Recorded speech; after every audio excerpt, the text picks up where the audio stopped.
te voy a mostrar cómo funciona una guía Pantone y cómo leerla. Si no tienes una guía Pantone, no te preocupes, tu impresor seguramente va a tener una y puedes compararlo con la guía de tu impresor. En estas 5 primeras hojas tenemos las guías de los colores base, por así decirlo.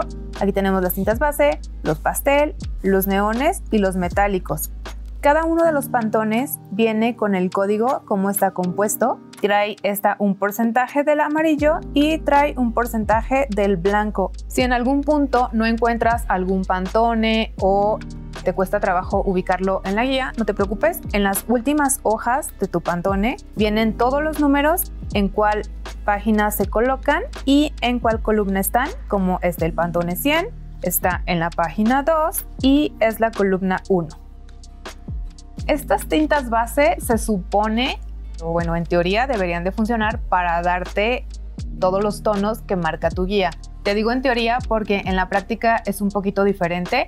Muchas veces no se consiguen todas las tintas, entonces es muy difícil igualarlas al Pantone que vas a utilizar.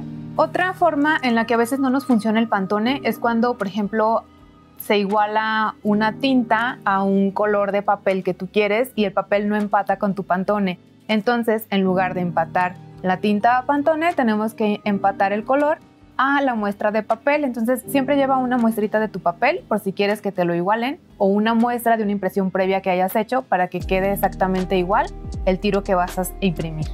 Todo este proceso de igualado de tintas, ya sea para cualquiera de nuestras técnicas, letterpress o serigrafía, se debe de hacer en un lugar que tenga la suficiente luz natural. En luz artificial la verdad es que los colores no quedan igual. Tampoco se puede trabajar directamente a luz que esté muy dura, como la luz de las 12 del día, porque el color también puede tener una tonalidad diferente.